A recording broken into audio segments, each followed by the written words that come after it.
حضرت صلی اللہ علیہ وآلہ وسلم پر وحی کا ابتدائی دور اچھے سچے پاکیزہ خوابوں سے شروع ہوا۔ آپ خواب میں جو کچھ دیکھتے وہ صبح کی روشنی کی طرح صحیح اور سچا ثابت ہوتا۔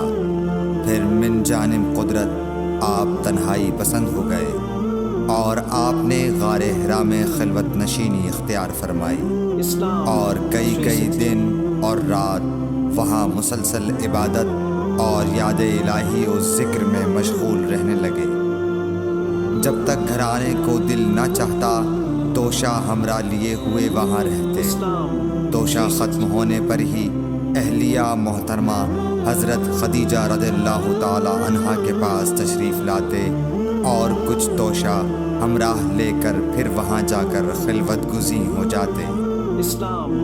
یہی طریقہ جاری رہا یہاں تک کہ آپ پر حق منکشف ہو گیا اور آپ غار حرا ہی میں قیام پذیر تھے کہ اچانک حضرت جبرائیل علیہ السلام آپ کے پاس حاضر ہوئے اور کہنے لگے کہ اے محمد پڑھو۔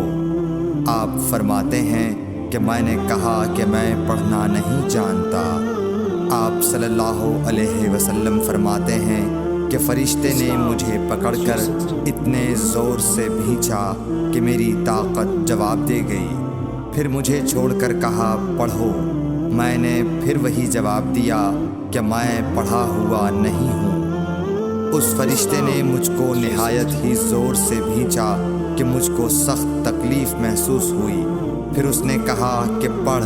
میں نے کہا میں پڑھا ہوا نہیں ہوں۔ فرشتے نے تیسری بار مجھ کو پکڑا اور تیسری مرتبہ پھر مجھ کو بھینچا۔ پھر مجھے چھوڑ دیا اور کہنے لگا کہ پڑھو اپنے رب کے نام کی مدد سے جس نے پیدا کیا اور انسان کو خون کی پھٹکی سے بنایا۔ پڑھو اور آپ کا رب بہت ہی مہربانیاں کرنے والا ہے۔ بس یہی آیتیں آپ حضرت جبرائیل علیہ السلام سے سن کر اس حال میں غار حرا سے واپس ہوئے کہ آپ کا دل اس انوکھے واقعے سے کانپ رہا تھا۔ آپ حضرت خدیجہ کے ہاں تشریف لائے اور فرمایا کہ مجھے کمبل اوڑھا دو، مجھے کمبل اوڑھا دو۔ لوگوں نے آپ کو کمبل اوڑھا دیا۔ جب آپ کا ڈر جاتا رہا تو آپ نے اپنی زوجہ محترمہ حضرت خدیجہ رضی اللہ تعالی عنہا کو تفصیل کے ساتھ یہ واقعہ سنایا اور فرمانے لگے کہ مجھ کو اب اپنی جان کا خوف ہو گیا ہے۔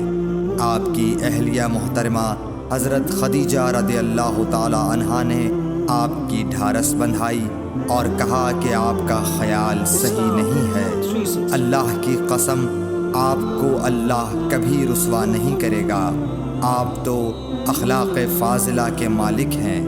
آپ تو کنبہ پرور ہیں، بے کسوں کا بوجھ اپنے سر پر رکھتے ہیں، مفلسوں کے لیے آپ کماتے ہیں، مہمان نوازی میں آپ بے مثال ہیں اور مشکل وقت میں آپ امر حق کا ساتھ دیتے ہیں۔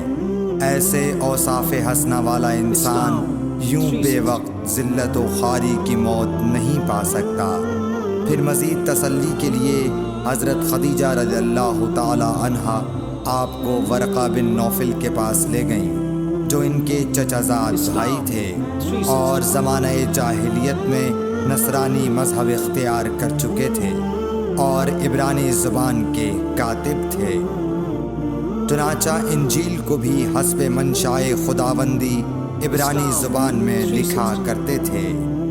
انجیل سریانی زبان میں نازل ہوئی تھی، پھر اس کا ترجمہ عبرانی زبان میں ہوا۔ ورقہ اسی کو لکھتے تھے۔ وہ بہت بوڑھے ہو گئے تھے، یہاں تک کہ ان کی بینائی بھی رخصت ہو چکی تھی۔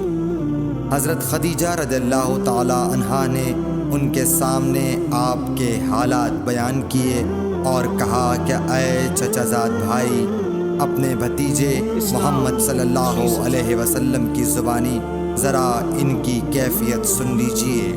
وہ بولے کہ بھتیجے، آپ نے جو کچھ دیکھا ہے اس کی تفصیل سناؤ۔ چنانچہ آپ صلی اللہ علیہ وآلہ وسلم نے از اول تا آخر پورا واقعہ سنایا، جسے سن کر ورقہ بے اختیار ہو کر بول اٹھے کہ یہ تو وہی ناموس معزز رازدان فرشتہ ہے جسے اللہ نے حضرت موسیٰ علیہ السلام پر وحی دے کر بھیجا تھا۔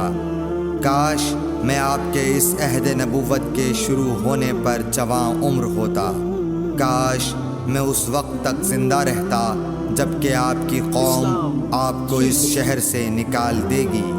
رسول کریم صلی اللہ علیہ وآلہ وسلم نے یہ سن کر تعجب سے پوچھا کہ کیا وہ لوگ مجھ کو نکال دیں گے، حالانکہ میں تو ان میں صادق و امین و مقبول ہوں؟ ورقہ بولا، ہاں یہ سب کچھ سچ ہے، مگر جو شخص بھی آپ کی طرح امر حق لے کر آیا لوگ اس کے دشمن ہی ہو گئے ہیں۔